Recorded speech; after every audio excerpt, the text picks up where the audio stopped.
So the other question and the exercises in the textbook, the ones I sent you, I think it was 5 and 6.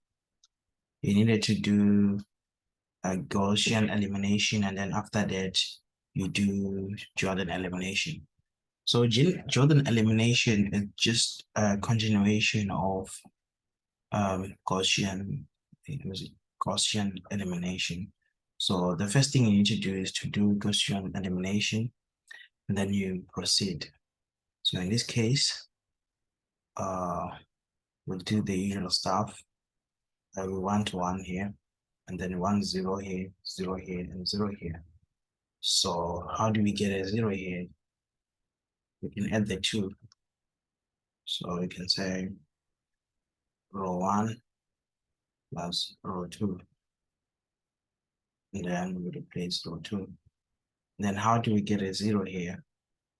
Using this one, using the first one, using this number. Well, we can't add, because if we add, we're gonna get 4. But we can change this one and make it -3. So it's gonna be -3 R1, and then we add it to this one plus R2. This will give us, sorry, R3. This will give us R3. Then we just move like the speed of 5. This would be 0. And then we adding, that means this one will be -1, this one will be 5, this one will be 9. Then -3, this will be 0. We have, this must be 0 always. Then -3 times 1, that's -3, plus -7, that should be -10. Then -3 times 2, that's -6, plus 4, that's -2. And -3 times -3 times 8, that's -24, plus 10, it's -14. And then, so now we got our zeros here, and then we need a 0 here using this one. We no longer use this one. This line, we only use it to get zeros here. Once you are done getting the zeros here, you come to the next line. You want to use this number to get a 0 here. How can we do that? Well, you can multiply by 10, -10, so that it cancels this negative. So this will be we're multiplying row 2 by -10, and then we're adding it to 3 to get row 3. See if it -10, and then this one, we're done using it, you just put it as it is. -10, -10 times -1, that's 10, plus -10, that's 0. Sorry, put this one first. 9, and yeah, this is the one we need to change. So this is gonna be 0. -10 times 5, that's -50, plus -2, that's -52. -52, and then -10 times 9, that's -90. -90 plus -14, that's -104. -104. And then we are pretty much done with the first step, which is Gaussian elimination. Okay, we can just clean it up here, because we can divide. Yeah, we can divide it. Let's just clean it up to make it easier. Let's divide R3. -1/52 times R3 give us R3.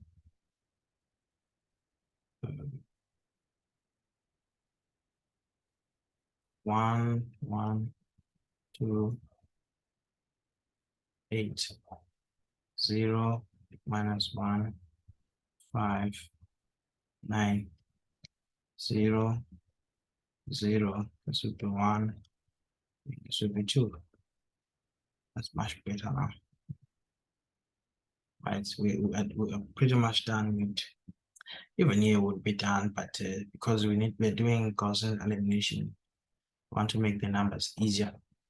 From here you continue. Now we want 0, we want a 0 above all our leading numbers, our pivot points. In this case, this is the pivot point, then this is another pivot point, then this is the last pivot point. So now we need zeros. I need a 0 above these ones, above this pivot point, and also a 0 above this pivot point. And that's called the Gauss-Jordan elimination. So we just proceed, continue what you've been doing. But now it's like you're going in reverse. You're starting from here, row 3. How do I get 0 here using this number?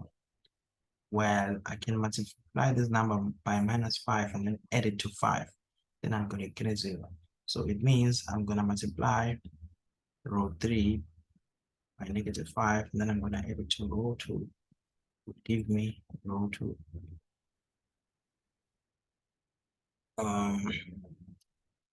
We write the zeros here, 0 here, the 1 here, because we are using this one, and then the 2. That means we're gonna, this one will not change. And this one will not change as well. The only number that's gonna change is this. It's gonna turn into a 0. Then the 9 as well, it's gonna turn into -5 times 2. That's -10. -10 plus 9 is -1. Yep. And then now we need to change this one.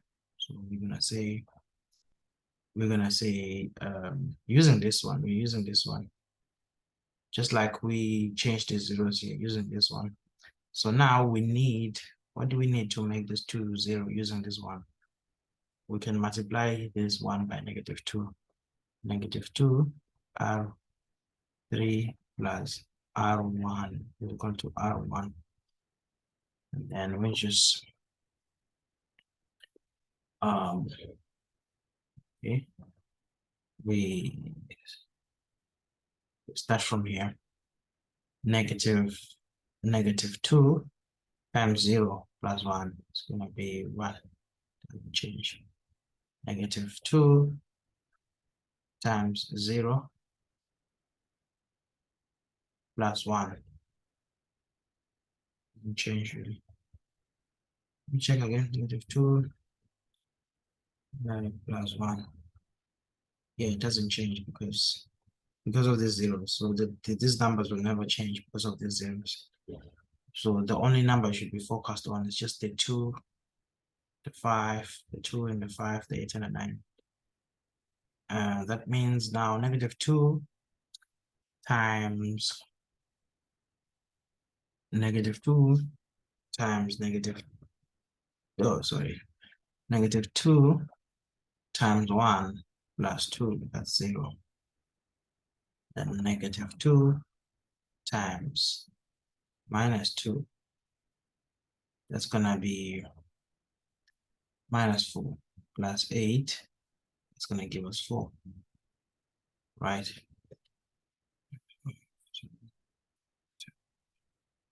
Yeah, and now we're done with these ones. We've got a 0 here, we've got a 0 here.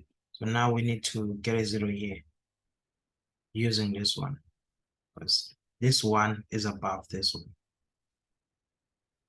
So we need to use this one to get the 0 here. Here, we use this one to get 0s here because the pivot point here in this case was this one, and these numbers, well, in actual effect, these numbers were above this one. So we needed to use this pivot point to get 0. This other one that needs to be changed, it's above this pivot point. So we need to use this pivot point to get a 0. So that's how it works. We're just gonna, what are we gonna say? We're gonna say, we're just gonna add them. I mean, it's easy. This one, we're just gonna say R2 plus R1. We're gonna get a 0 here. So that's gonna be like this. This will not change. 0, the 0 will not change. And the 0 is, we're not using this one, so it will not change. This one we're using it, so it will also not change. Then now we're adding this 2, 0 plus 1, it's gonna be 1. 0 plus, actually it's 0 plus 1 will equal to 1. Negative 1 plus 1, it's gonna be 0. And then 0 plus 0 is 0. Minus 4 plus 4 is 3. And then you are done. And yeah, this is called Gauss-Jordan elimination. And from Gauss-Jordan elimination, you can just get this answer straight. Like for example, Z is equal to 2, and then minus divide both sides by the negative. Then we're gonna have Y is equal to 1, X is equal to 3. So yeah, that's Gauss-Jordan elimination for you. You got that.